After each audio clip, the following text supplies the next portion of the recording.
With the 2022 general elections just weeks away, the issue of the possible abuse of COVID-19 entry protocols into St. Kitts and Nevis has been elevated to the Attorney General's office by the Concerned Citizens Movement. In a letter signed by CCM's Chairman Troy Liebert dated 15 July, concerns were expressed over political interference that could prevent nationals of the country being able to enter the Federation in time to cast their votes in the 5th August general elections. SKN Newsline spoke with CCM's leader Mark Brantley, who indicated that the party awaits a response from the Attorney General on the matter that could have an impact on the political parties opposed to the PLP Prime Minister. Now, I am very clear in my view, Mr. Bart, that these protocols were put in place at a time when the country was in the throes of a global pandemic. I'm equally of the view, having seen the crowds for music festival, having seen the crowds of people for various events and fêtes that we are having, that the country is proceeding to a sense of normalcy now. Indeed, we have and have rightfully boasted about our success in terms of vaccination, one of the highest vaccination rates in the region. We have one of the lowest incidences of COVID in the region. And so to use this now as some excuse to continue to require persons to fill out copious amounts of information online, and then, of course, to wait, because once the information is submitted, they're then forced to wait for an authorization before they can board their flight. I think that the process now, it is obvious how that process can be manipulated if bad actors are somehow involved.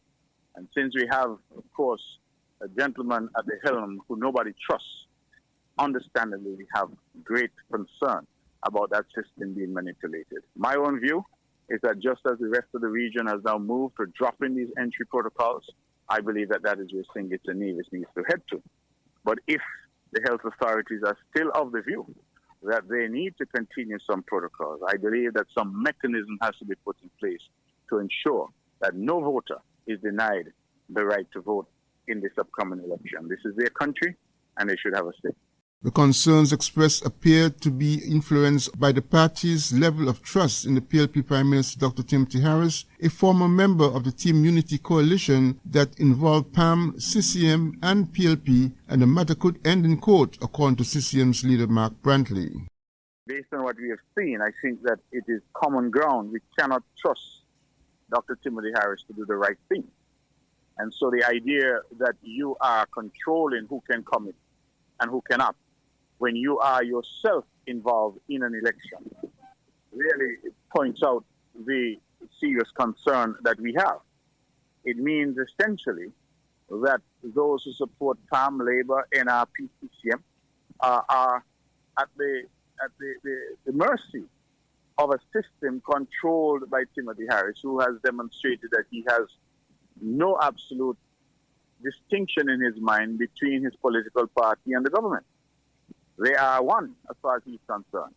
And so it is as if you're going into a match, a contest of some kind, and the referee is working with one of the contestants. That cannot be the case.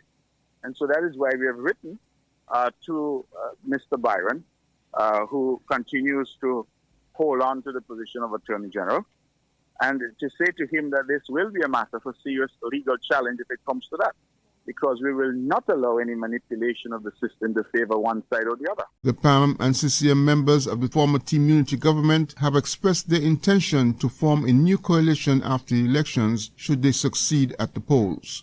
Glenn Bart reporting for SKN Newsline.